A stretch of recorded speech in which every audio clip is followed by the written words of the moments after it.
Hi everyone, and welcome to today's webinar, Making Your IEP Work for You, 5 Questions to Ask About Your IEP System.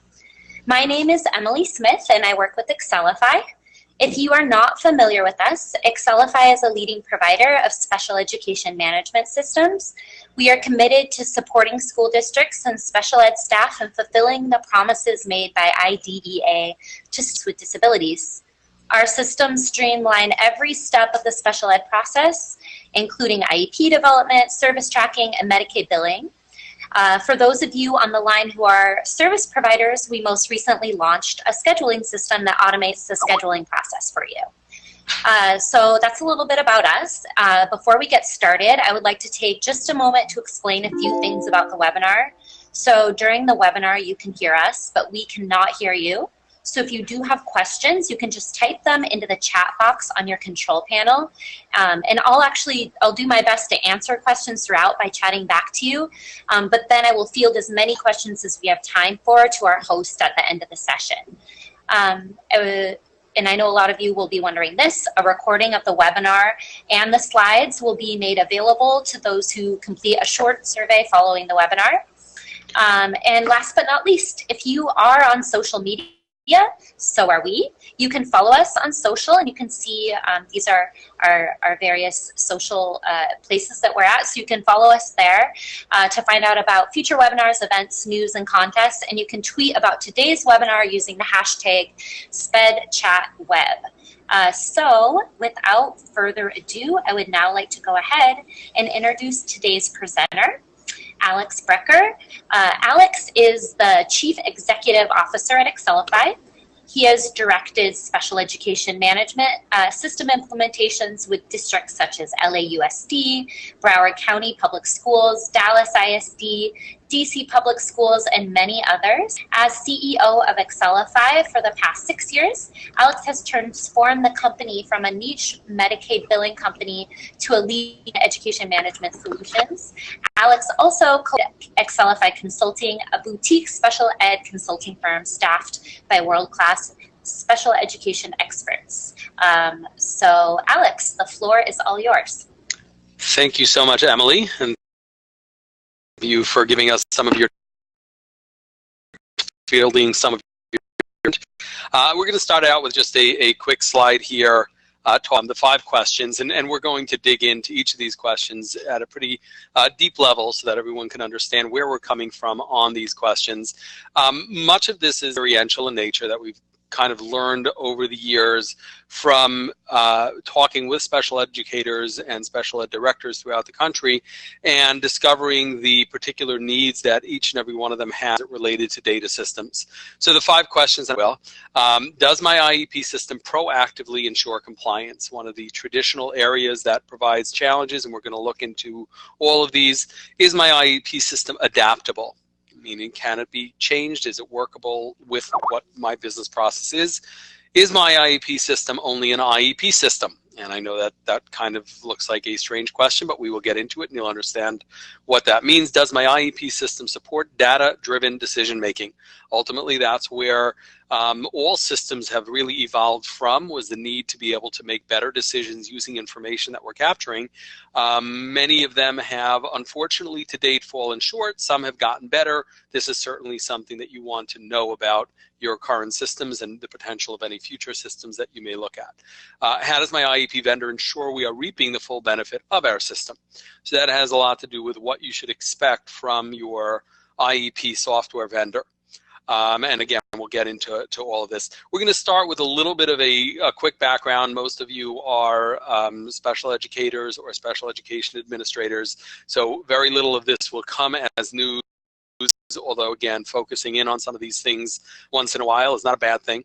So obviously the origins of special ed, as we call it, dates back to the late 60s and early 70s, where there were significant populations that were being disenfranchised, if you will, from a traditional educational experience. And with the advent of the initial versions of what is now IDEA and all the resultant regulations that have come out of it, that really helped to change the dynamic quite dramatically from the almost 2 million students back in '75 who were being excluded from public schools to a really dynamic paradigm shift as of today. And while there's still plenty of room to go, which we'll go into some of, we now have more than 6.5 million kids being served under IDEA and being educated in settings that are much more conducive and using processes that are much more conducive to helping these kids grow and be productive members of society, or at least gain the most out of the educational experience that they possibly can. Certainly over the past number of years, a big focus has been on, the development of inclusionary strategies and the implementation of those strategies. And now we see where over 50% of students are in that 80% plus general ed placement. And that's a pretty amazing evolution, not without its challenges and, not without its detractors for good reason and bad reason. But at the end of the day, just the mere fact of this dramatic shift highlights the amount of focus that's gone into special education and ensuring that special education wasn't, as my colleague and the co-founder of Excelify Consulting, Dr. Bob Pasternak, who was the Assistant Secretary of Ed under George Bush and the originator of parts of the No Child Left Behind Act, will like to say that special ed is not a destination. And unfortunately, for many years, special ed, certainly before the advent of the current regulatory environment, and even over the years since then, has been treated much like a destination. And thank God, over time, we've begun to pull our way out of that and treat it more as what it is, hopefully a relatively small part of a child's entire educational universe. That being said, obviously, still plenty of room for better performance, for better impact on the lives of these kids. We're looking here on the achievement gap scale, still below proficient in vast majority of SWDs in all the various testing environments. Obviously, just looking at it on a state level in California, because that's a place that has recently published data, you're still seeing below standard levels for both literacy and math in the vast majority of your students with disabilities. So there's a lot of room to go. The graduation gap is still significantly out there, with 33 states, graduating less than 70%, which is a significant difference between that and the general ed graduation rates. And obviously, those 7 states that have less than 50% are states that really struggle to ensure that students with disabilities are meeting educational goals. And the disproportionality issue, while better than it was not too long ago, is still an issue out there and something that really needs to be addressed. And because of that, obviously, the advent of the RDA, the results-driven accountability focus, take some of the focus from compliance, or at least modifying the focus to where compliance is only one of the 2 primary elements of what the federal government is looking for the states to be focused on. And under the new rubric of RDA, we still see a fairly significant number of states.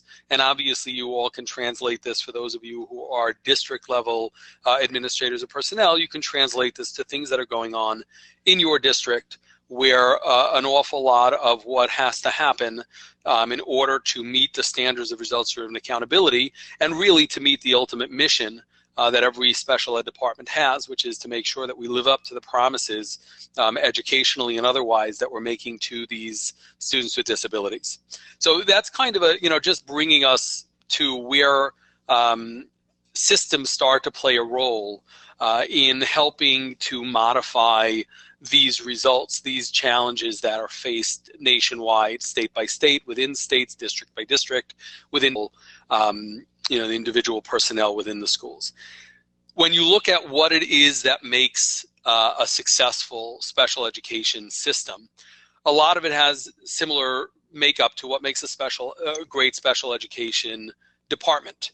And a fair amount of being great at anything is the ability to get things right right from the start, so that an awful lot of time isn't spent on fixing things that haven't happened.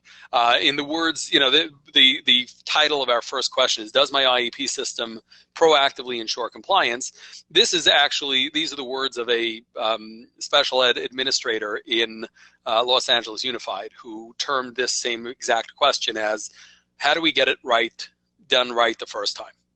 I'll give you some prime examples. We're working on a large-scale end-to-end implementation for Miami-Dade Public Schools, and we were informed kind of at the beginning of the project that for a 2-week period, we wouldn't have access to the personnel who are participating in this project life cycle and helping us develop it, as we'll talk about as we go through this process. The reason they were basically incommunicado during that 2-week period in what is a very short implementation timeline is because they were busy fixing the things that weren't done right the first time.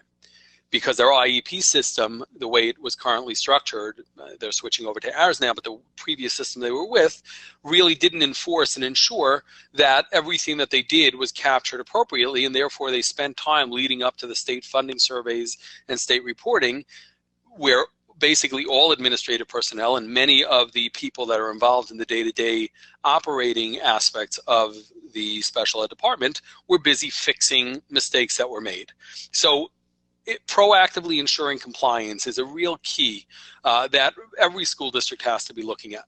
Now, it works across a variety of elements of the system. This is an example of a district that faces a whole host of challenges that relate to visibility into whether things are being done right the first time.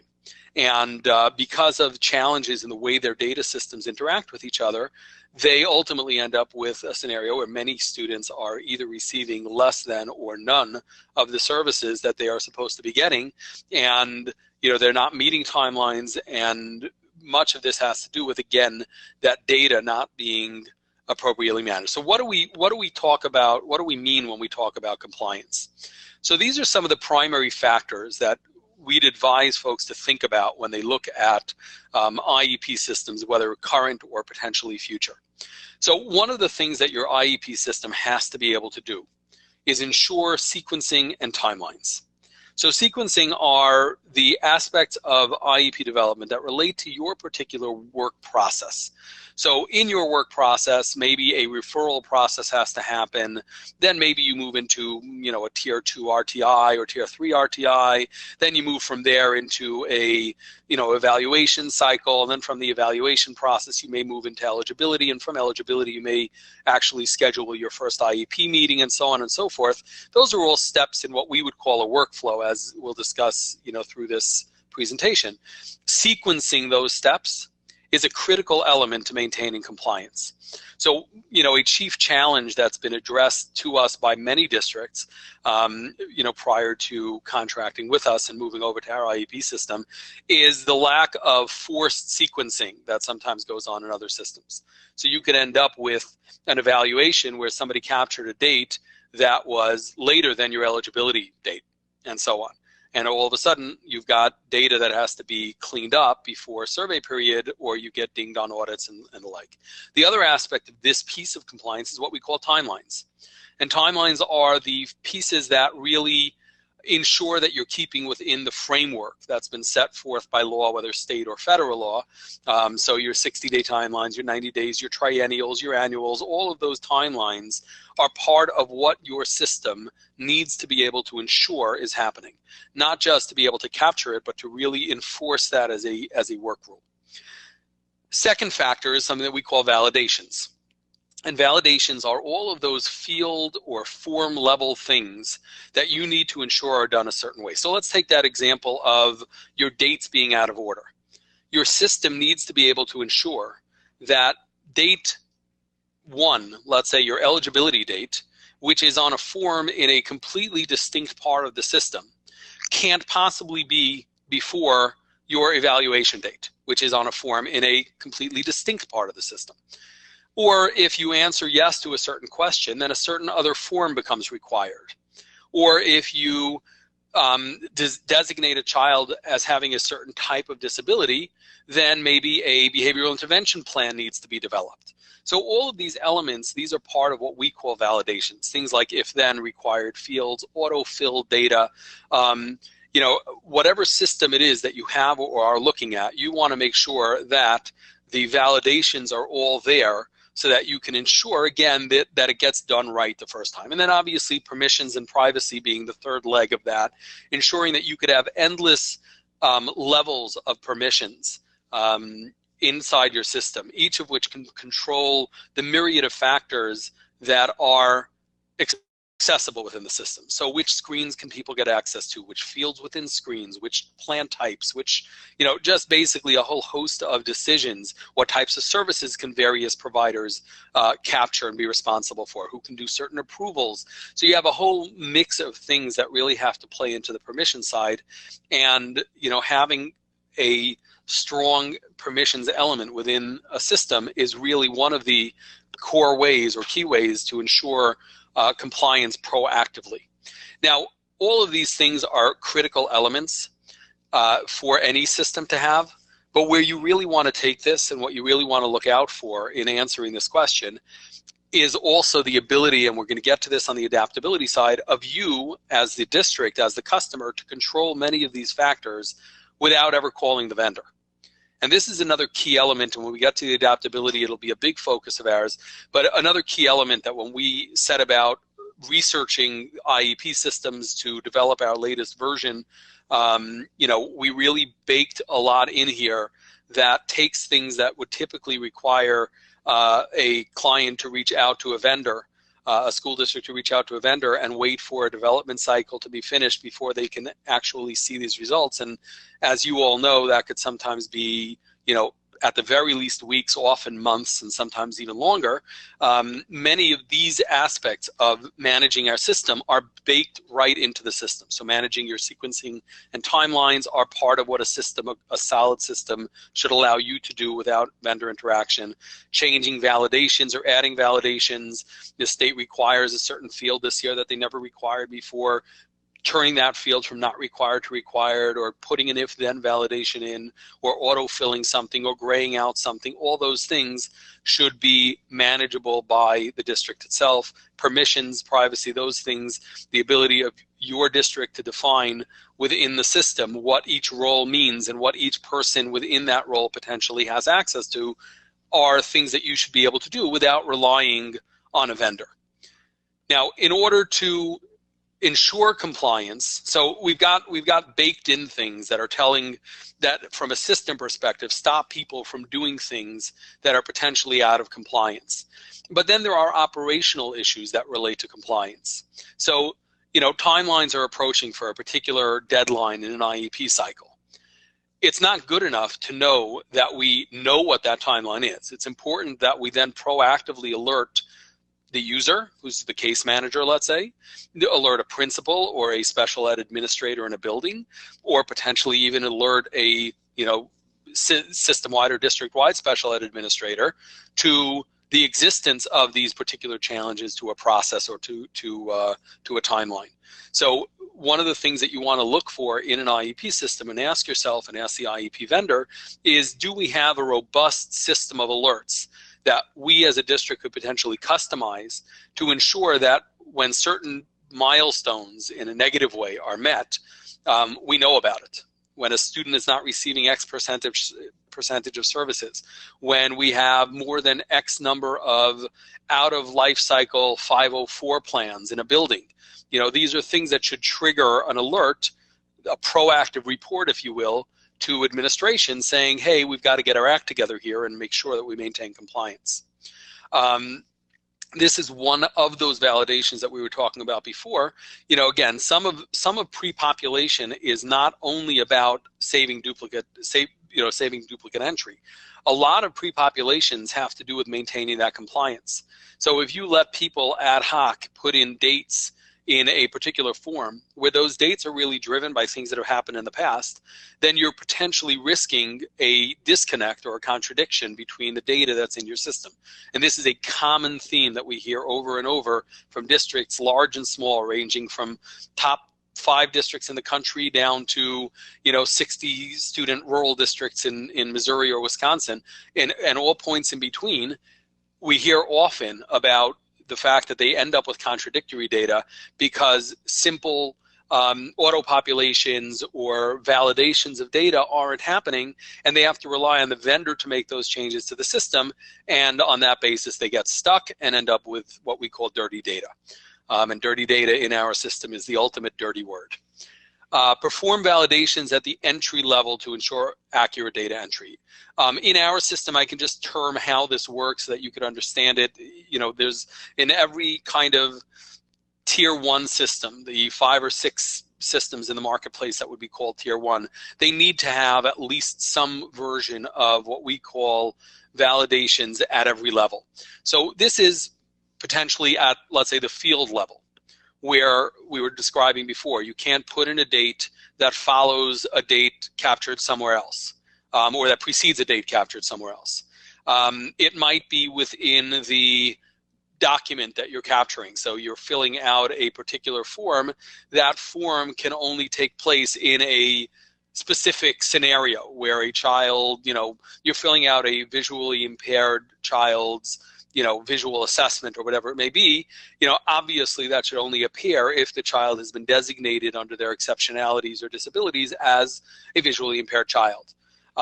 You know, working that all the way up, you can basically enforce validations at every layer of the workflow process of your IEP management process to ensure that the data that's being captured before a user can finalize any document is being run through a series of validations. Now, your system should not only tell them that they made an error, but it should also inform them of what the error is and lead them back to that error so that they can fix it.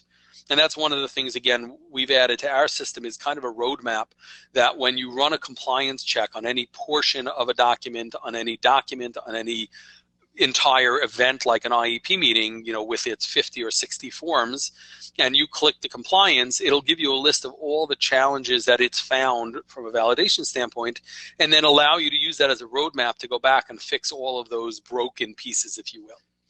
And then obviously preventing staff from bypassing steps or what we call events. So if your workflow says that evaluations happen before eligibility can be determined, then they can't do an eligibility meeting before they've completed an evaluation. And that should always be sacrosanct. It should be something that the system enforces at all times and does not allow them to modify that workflow on their own. Now, much like what we were describing before, when we get to the adaptability section, we're going to talk about how all of these things should be controllable by you. So in a really good system, you should be able to manage and inform the process based on your work rules, based on your existing business or optimal business process. And we'll get to more of that as we go through this. So that brings us to section 2. So again, the first question is, does our system proactively being the key word there, enforce compliance so that we get it done right the first time and we don't spend those weeks of everyone's time fixing things that should have been controlled from the beginning. And if you do the math for districts of any size, you're talking about literally, generally a few weeks of the year for tons and tons of people that are sucked up into these fix-up processes, these FTE weeks in one state, case miss in another state, call it whatever you want in whatever state you're in, everybody goes through the same madness. The key is your system should be able to ensure that that doesn't have to happen, and in the process, the right IEP system will likely come close to paying for itself there alone. Okay, question number 2. And by the way, any questions that you folks have, please chat them in. Emily is keeping a good eye out for them, and we will hopefully get to them as time allows. Question number 2 in our list of questions is my IEP system adaptable? Okay, so you know, when you think about the challenges that are most often spoken about, this is a GAO report that came out from the Federal Government Accountability Office, or General Accountability Office, excuse me, in the last few weeks, I think it is. And it highlighted some of the challenges that folks were facing as it relates to managing administration of special education. So preparing the documents, obviously everybody's got the challenge, and you know, state by state, this could be more or less onerous depending on how many forms are required in each state, and the process itself is somewhat painful, but it's the way we do it, and it's the way the federal government has ensured that at the very least we're dotting I's and crossing T's to make sure that we do develop compliant documents, which leads to number 2. And number 2 enforcing compliance is something that right now in many people's systems is something that is extra system. It's outside of the system. It has to be managed by human intervention. And oftentimes it's what we call as ex post facto. It's being looked at after the fact. When you do that state, reporting, or you receive a state or federal audit, a parent complaint, whatever it may be, that's when compliance is being enforced. Where you want to shift the paradigm, as we were discussing in question 1, is to enforcing compliance at the point of entry when people are creating IEPs. And if you do that, then we hope by the time they do this next GAO report that question number 2 for many school districts will no longer be a significant issue. Point number 3, determining special education eligibility. Obviously, we all know that that has some significant vagaries from state to state, district to district, and ultimately, definitely takes time, and the evaluation process takes time and effort and so on.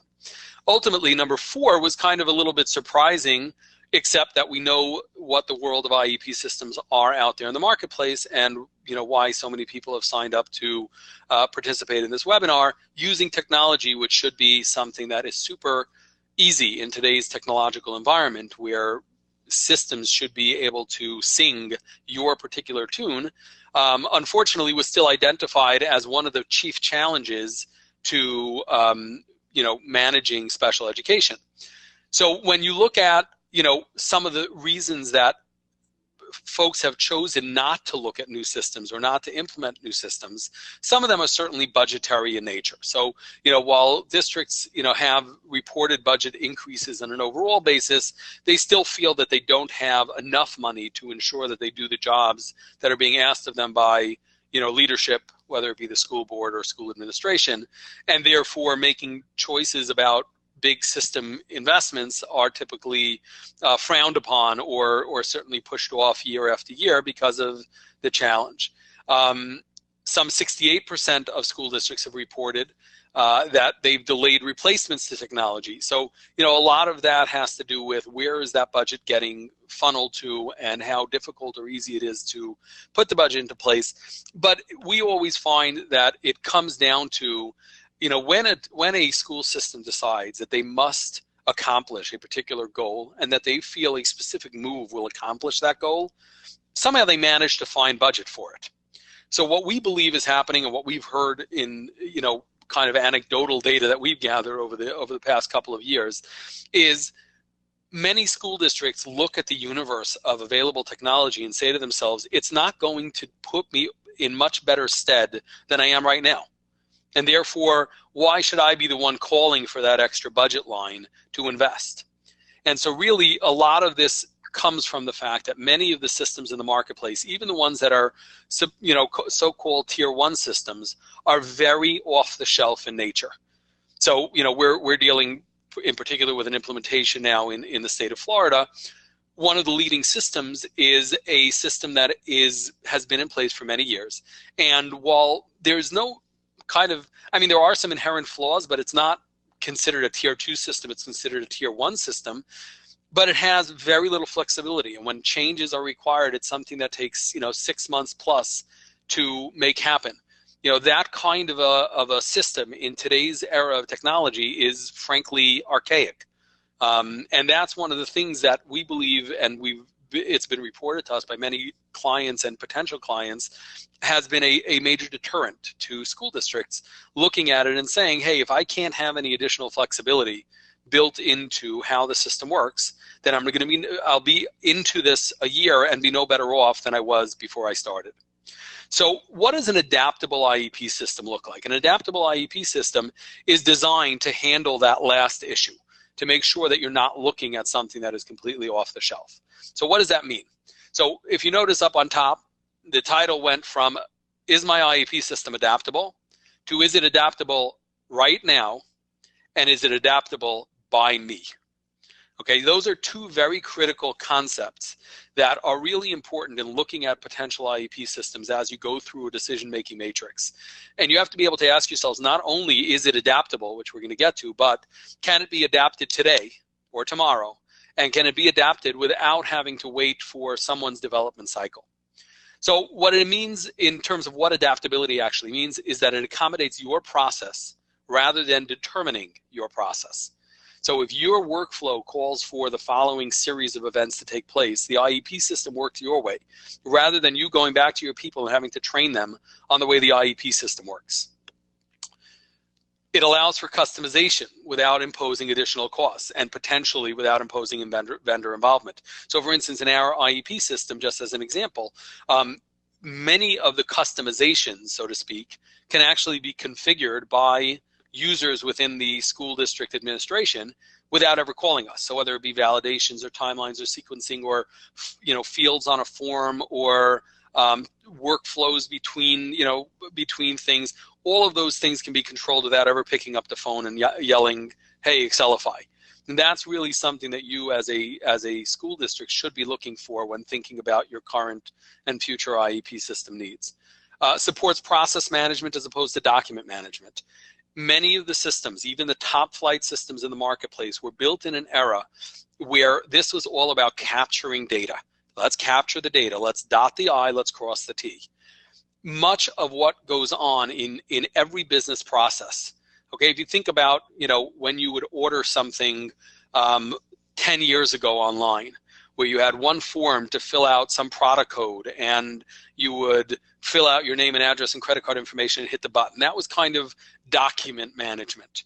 Nowadays, you have what we call process management, where you might have an entire workflow leading you through a shopping experience that ultimately ends with a page where you captured your credit card information, but your experience was much deeper and greater and more easily managed both for your sake and for the vendor's sake than that, I've got a catalog on the table and I'm flipping through pages and filling out a form and entering that form online.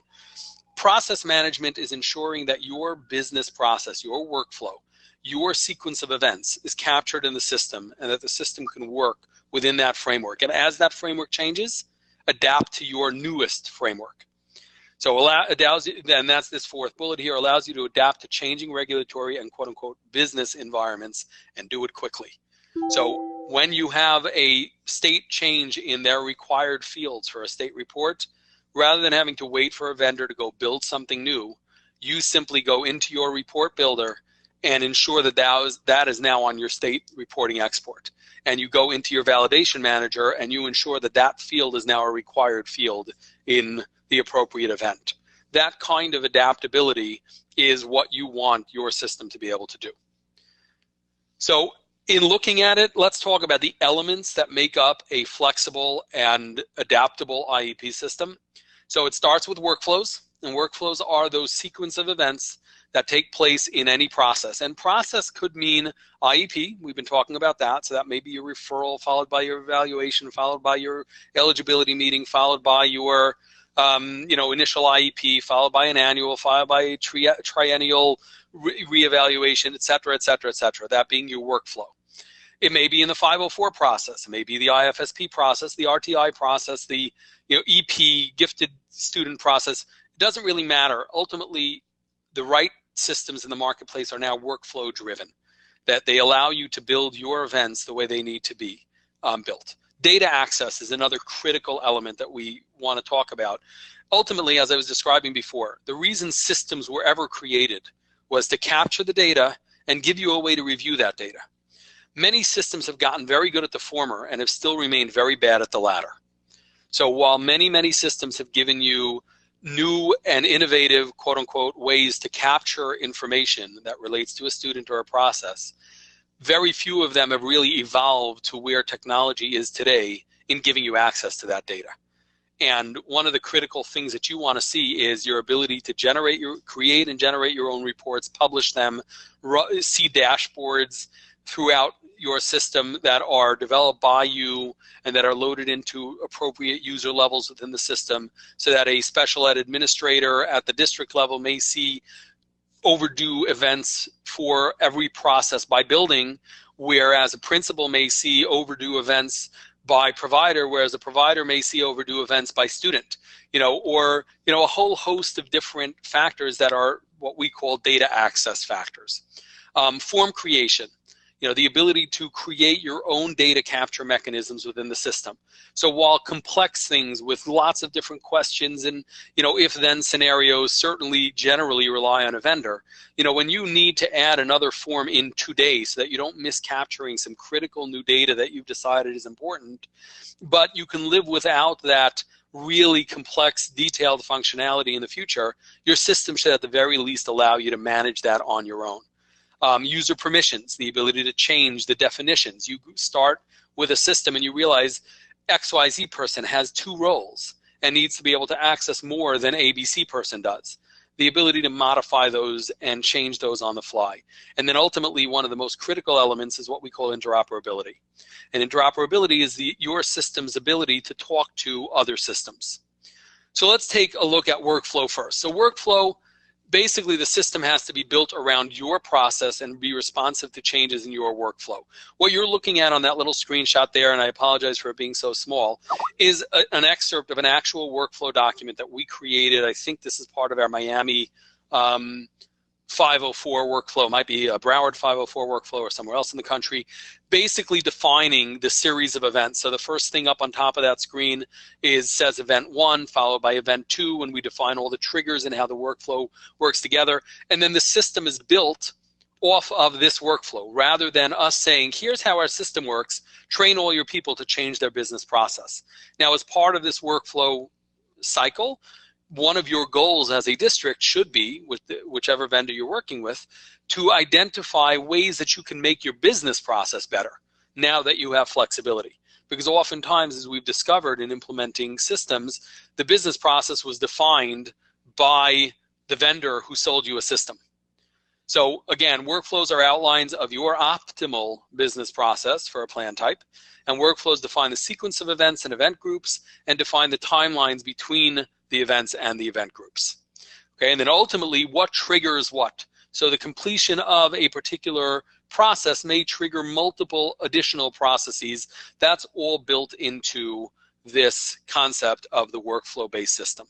Again, the leading systems in the marketplace that you should be looking at when or if you're looking at potentially switching are and should be workflow driven. Okay, what is a workflow? Just so that you can get a quick understanding of the concept without spending too much time. What you have up here on the screen are things that we call event groups and events. So an event group might be an IEP meeting, okay? Within the IEP meeting, you may have a few different kind of sub-events. So let's use, I know that we have a bunch of registrants from Florida, so we'll use some Florida terms that will relate to them, and I apologize for my New York accent in pronouncing Florida. So an event in that might be the notice of meeting, okay? And it might have certain forms that are in it. So the notice of meeting letter itself, and maybe a parental safeguard document that you send out with it. And you may have to document how many times you sent that out and how you sent that out and over what time period. Now, once you complete that, the next step in that workflow is the next sub-event of that event group, in this case, the actual IEP meeting. Okay, and within that, you may have 50, 60 different forms. You may capture services and goals and objectives and all sorts of other things. From that point forward, in, let's say, the state of Florida, and this is true in some other states as well, you have in the state of Florida something called a matrix of service, which is a document that drives funding. Okay, in our Florida-based system, we actually created an automated matrix that gets filled out as they complete the IEP. But those are things that are all part of the concept called an event group. Okay, so that's a singular event group. Now, between that event group and the previous event group, which might have been called your eligibility, we've got timelines. Okay, and those timelines define how far apart these events are allowed to be and stay within compliance. These are all things that, again, in our system and hopefully in other good systems in the marketplace, you can control on your own and change with the changing environment. And then ultimately, all of these are wrapped in validation. Validations are those field, form, and event level things that ensure that you're getting it right the first time. And again, a good system worth its weight in dollars in today's market should really be up on these concepts technologically. So this is just giving you a view of how ours works, but this is, again, these are the elements that you should be looking for adaptability. Data access, okay? So that was the kind of how the IEP system works and how the pieces fit together. Now we're talking about how do we get information out of it. So the data should inform us of the decisions we need to make, not just to support the decisions we're already making. The distinction sounds fine, but it's actually quite critical. The way our systems are designed and the way top flight business systems, and certainly as it relates to your district, should work, is the system is warning you when you've got something going wrong.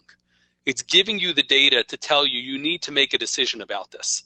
What even the best last generation systems do is allow you to go find the information when you're choosing to make a decision, but not telling you, hey, there's a decision to be made. So from our perspective, that's a really key piece of adaptability, is a system that will actually proactively tell you there are decisions to be made. So things like real-time dashboards centered around your key performance indicators, the things that mean the most to you. Build your own reports inside the system, not just ad hoc, kind of static reports, but we're talking about things that give you drill down capability and things that allow you to really see what's going on at every layer in your organization. And obviously they should, A, be able to work without the vendor's involvement, B, should work fast. Form creation, we talked about this briefly before. This is just one of the things that typically when we hear complaints from folks on other IEP systems, which by the way is still the majority of our clients are still using us for some elements of what we do, but not yet for our IEP system. Either they're in long-term contracts or facing some of those very challenges we described up above. But what we hear from a lot of districts is, I just need to be able to add a form to capture these 5 pieces of data that our psychology department just mandated, or that a new regulation at the state level just forced us to do. And I know that if I get on XYZ vendors list with this change, I'm looking at 6 months and $10,000 before I can even see it. One of the critical elements that we built into our system, and that again you should look for in a system, is the ability to create, again, these are certainly rudimentary without some of the bells and whistles that we can program in, but at the very least you can add basic elements into the system in your own forms, attach those forms to your events, and say this form should appear in, our eligibility meeting and in our, reevaluation cycle, and so on and so forth. User permissions, you're looking at a screenshot of one small area of our system. Basically, every single element of our system is permissioned. This is what you should be looking for out there. And again, a fair number of systems, have gotten better at managing user permissions. This is something you want to have control over. You want to be able to control it granularly at an individual participant and users level, or all the way up at the role level, and say that everybody kind of conforms to a particular role. But maybe you have one person who has an alternate scenario to that role and be able to modify their permissions. Interoperability, I can't speak highly enough about the criticality of this need. Today's day and age, systems have to be open boxes, and unfortunately many still aren't. So whether it's bringing data into the system, demographic information, assessment, student progress, HR data, whatever it is, that our bell schedules, school calendars, student schedules. I mean, there's just a host of information that in a full scope implementation we want to gain access to bring into the system, and then ultimately the ability to push those out to other systems, whether it be for state reporting, Medicaid billing, outside contractor, vendor management. I mean, there's just 50 or 100 reasons that a school district might want data.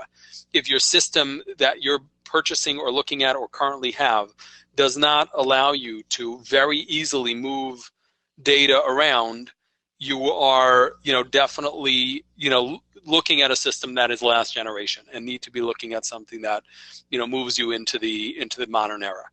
Okay, is my current IEP system only an IEP system? So the understanding behind this is very simple. Today, in the real world, and we've done this math empirically at this point, personnel spend about 15% of their time in the planning process and about 85% of their time in the delivery process. Many of the systems in the marketplace were built solely and exclusively around that 15% of the time. And where you want to look for an IEP system is in the future, or for the future, is really focused on a system that has spend at least as much time on the 85% as they have on the 15%. And, while IEP systems are, really what kind of spurred the development of these systems, at this point there's a tremendous amount of management that goes on in special education or the related departments that goes well beyond the development of an IEP. And all of these questions are, in our view, critical when you look at what your IEP system should be able to do, whether it's 504, RTI, EP, IFSP, PSSP, whatever monikers you have in your particular state for the 9 or 10 ESOL, ELL, whatever monikers you have or acronyms you have to reflect the different plan types. You should be in a system that can manage all of them. You may not choose to bring all of them into it day one, but it should be able to manage them. Your pre-referrals and evaluation process, and I apologize for the New York City background noise. That's our music here, our on-hold music. Can I manage tracking the services that I'm supposed to be delivering them, estimating resources based on the information contained in the IEP? In other words, how many resources do I need? Monitor progress of students, allocate personnel, cut down on travel time, obviously see more dollars where possible on the Medicaid side and keep it compliant. So all of these things, the point is your system should be able to do much more than just build an IEP. So whether it's developing the plan, estimating, allocating, and maximizing resources, developing and delivering and tracking services, accessing every bit and byte of data to ensure that you can find those key performance indicators when and how you need them. These are all critical elements that you should be looking at, and not just asking yourself, is that a cool IEP system with my state forms in it? Because at the end of the day, a system that is malleable and is flexible can build state forms in a matter of weeks. But what you can't replace are the underlying pieces of functionality that give you a full scope system. So this is just as a for instance what our systems look like, and I won't spend more than 1 minute in terms of giving you a sense of just how comprehensive you should be looking for an IEP system to be. So if you look up at the top, those are all different planning tools built into the same platform. IEP, EP, 504, IFSP, LEP, PSSP, RTI, all built into the same platform, all where the users are going to have the exact same user experience and all feeding out their requirements to the execution phase exactly the same way throughout the district and throughout all of its planning departments. Then you go into what are kind of uniquely ours, which is resource estimation and allocation, ensuring that you know how many people you need, where you need them, how to place them, how to cut down on travel time, and so on. Automated scheduling, the ability to build calendars for your people using algorithms instead of Post-it notes. Accelotrack is kind of that delivery piece. So all of these things are leading up types of delivery pieces that are built into the platform. Then some of your outputs, contractor billing, third-party vendors that deliver speech in your district that you want to be able to manage their cycle, Medicaid, all of those decision support tools like dashboards and pivot tables inside the system and ad hoc reports that you can build. That's what you should be looking for in terms of a roadmap, not simply, what most IEP systems have been in the past is, if you look at that top left, Plan IEP, that's the IEP system, and maybe 504 as well, and then the rest of it you have to figure out how to do. Or maybe it was that plus a very dumb version of, let's say, what we call Accelotrack for service tracking, but certainly not this kind of robust vision for how a department really gets managed on a day-to-day basis. So that's a really critical way. You want to look at your system and ask yourself today and for the future, is it only an IEP system? If the answer to that is yes, you're missing that 85% of time that is spent executing, and you're missing out on a lot of what the kind of the ultimate systems in the marketplace can deliver to you in terms of visibility. Okay, data-driven decision making. So under RDA, we're shifting from compliance to results, where we're going to have to be able to ensure that not only did we dot the I's and cross the T's, but that it's actually having an impact. So we have to drive improved results. We have, the states are being encouraged in any case to direct resources to have the best positive impact, providing supports and interventions based on unique strengths and so on at the state and district levels. minimizing the administrative burden, which again, we showed how some of those elements of our system or top flight IEP systems are designed to ensure that. And ultimately, to be transparent, which you need a modern day system if you're going to have that level of transparency. That's a critical part of RDA. So visibility at every level. IEP systems should provide you with better visibility at every level to aid decision making.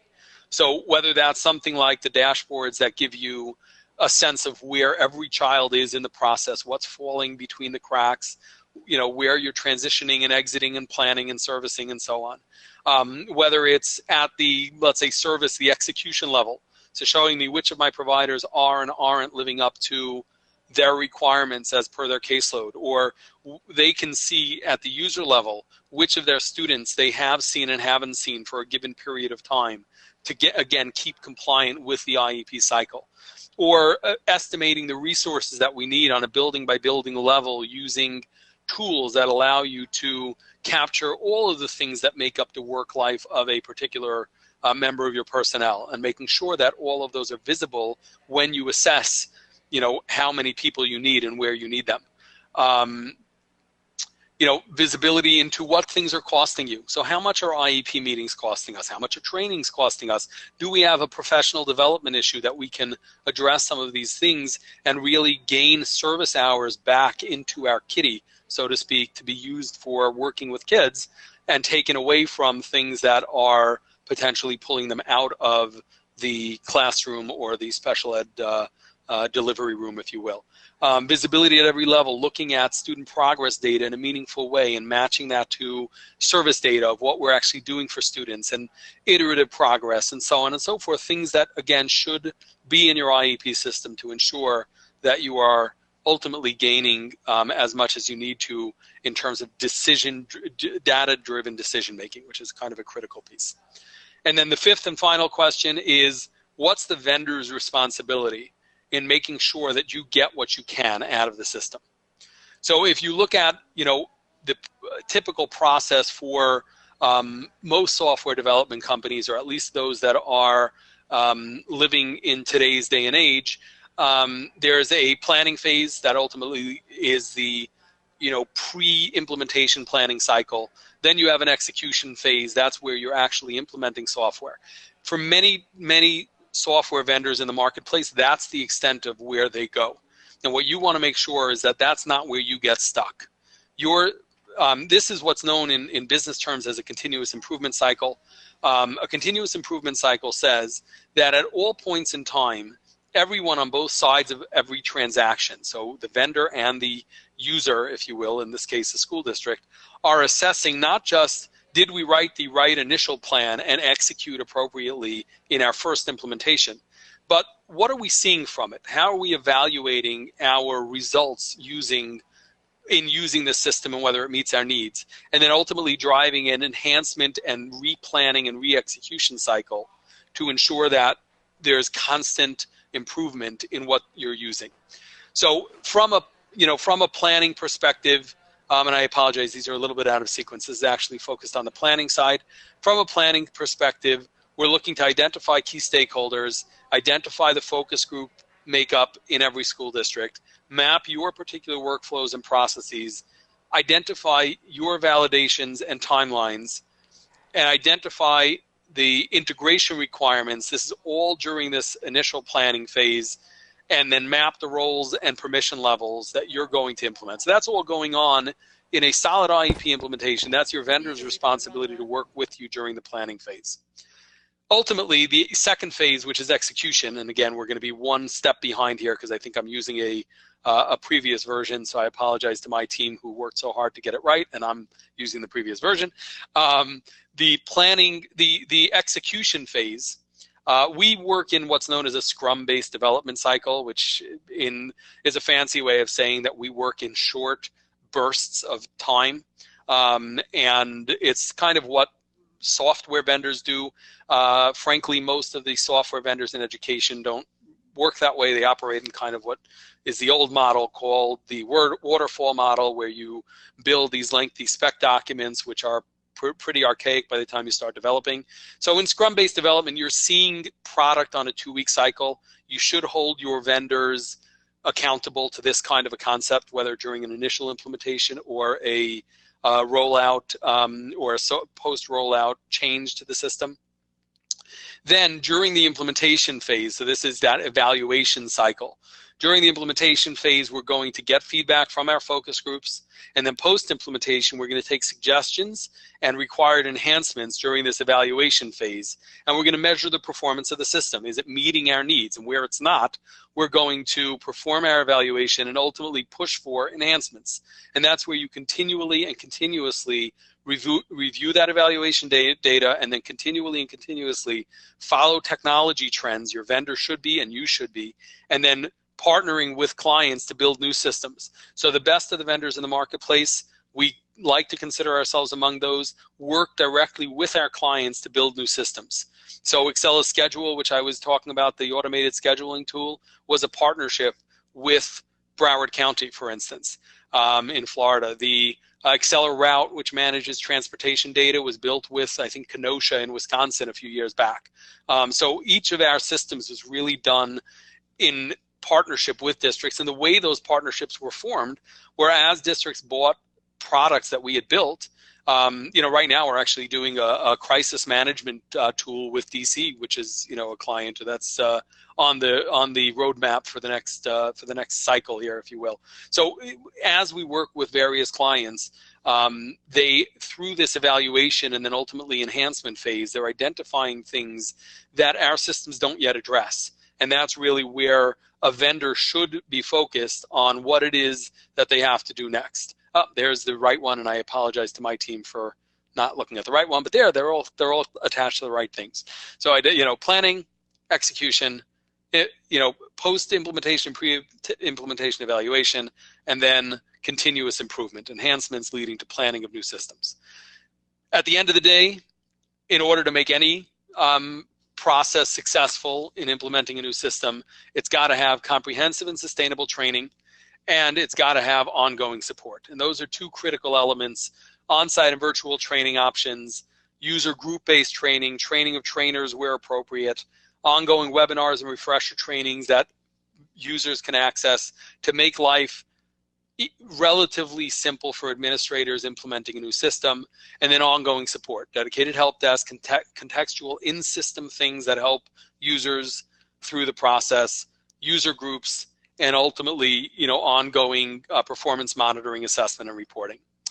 To kind of net this all out, the true cost benefit, which is something that everyone obviously has to analyze. When you're looking at your current systems and saying, should we make a change? Where you're looking at future systems and saying, should I spring for the more expensive one or should I go for the cheaper one?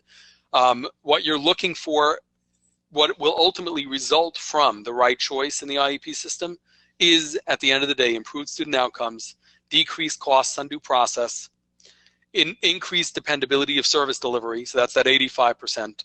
Your people will be happier because they're not spending a lot of time undoing things that they already did or redoing things that they did. Increased utilization of resources by better visibility, and ultimately better results.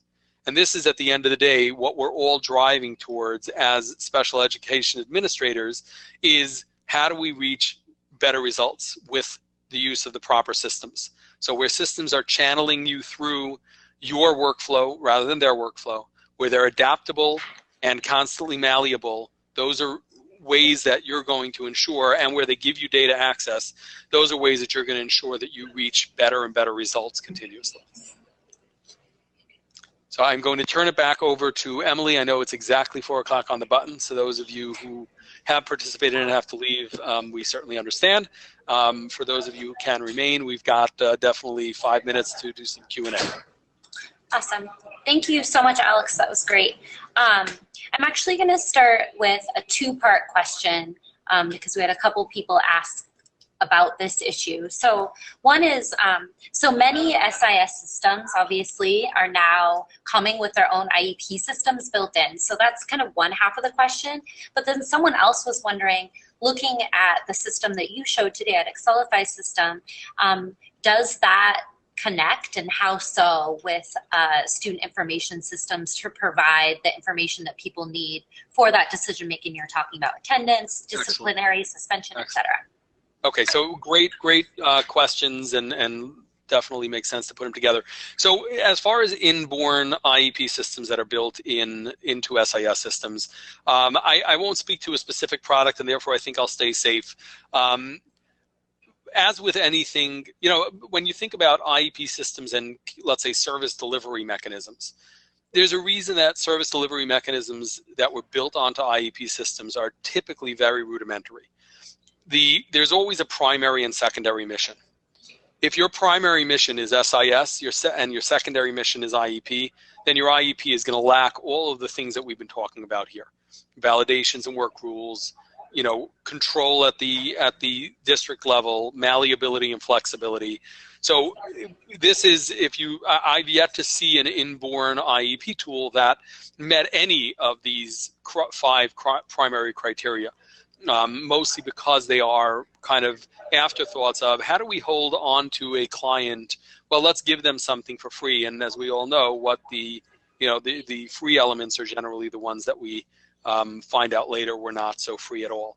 As to the second question, you know, our systems, as many other systems at the top level of the marketplace, are designed to be fully interoperable with an SIS, and therefore, you know, whether it's data coming into our system like student data and school data and course data and schedule data and provider information and so on and so forth, or data that we're sending back, being it state reporting if that's being done from an SIS system, or you know, particular elements of information that are being captured in our system that then have to be ported back into the SIS. Most, or I shouldn't say most, the right system, the one that you folks would, you know, most benefit from, would be a system that knows how to manage that data flow. Okay, thank you. Okay, so here is another question. So one person is wondering, you know, she's just asking about customization. So she's saying, you know, with her IEP system, it often takes a long time for the vendor to come back with some of those customizations after they ask for them. So she's wondering, how long should she expect those kinds of customizations to take from the vendor? That's a great question. And in looking at customizations, you know, there's kind of 2 layers of customizations. One is the layer of customization that we've actually, in our particular case, completely removed from the customization realm. Those are simple things. I need to add a field to this form. I need to add a simple form to my system. I need to change a validation, change a workflow. The answer to that should be 0. You shouldn't have to wait for a vendor at all. You should be able to do it on your own. When it comes to more complex customizations, again, solid technology-driven companies. I'm not talking about consulting companies that also have a software arm. I'm talking about companies that are primarily software companies. Those companies should be able to deliver something like that to you in about a 6-week time frame. Okay, thank you for that clear answer. Okay, one more question for the day. So kind of going back to, I guess, other kinds of IEP systems. So this person is saying they have a statewide IEP system. It's not mandatory, but obviously there are benefits to that. So what are some of the incentives to be paying for a private system when you have a statewide system? Right. So as we were describing before, statewide systems, much like free inborn, you know, SIS-based IEPs, are often very rigidly structured. We actually participate on the receiving end of trying to get data from some of those state systems. For the most part, their access to data is, you know, limited to nil. And that being such a critical part of making decisions now, most of the state systems that have been developed, and certainly those that have been mandated, are systems that are going back to that old idea of document management or data repositories, as opposed to living, breathing process management systems. And in today's day and age, again, that incentive is all of that capability to manage the entirety of your workflow and process, rather than only the capability of capturing what is in the actual IEP. Okay, thank you so much, Alex. So we are 5 minutes past 4 o'clock, so I do want to wrap things up now. But thank you to all of you who stayed on for the Q&A session. If you do have additional questions, Alex, can you move the slide one more to the thank you slide? One quick second. So if you do have additional questions, feel free to email us those questions, and we'll definitely get those to Alex and get your response. You can email those to info@excelify.com. And obviously you can visit our website to learn more about our systems. And we do host these webinars monthly, and we talk about all sorts of different things in topics in special education. So thank you everyone for joining, and we will be sending out the recording, the slides, as well as a certificate of attendance to those who are on for the entire session. And we do have a short survey at the end. If you would like to receive that certificate of attendance, we do ask you that you complete that. So thank you everyone for joining.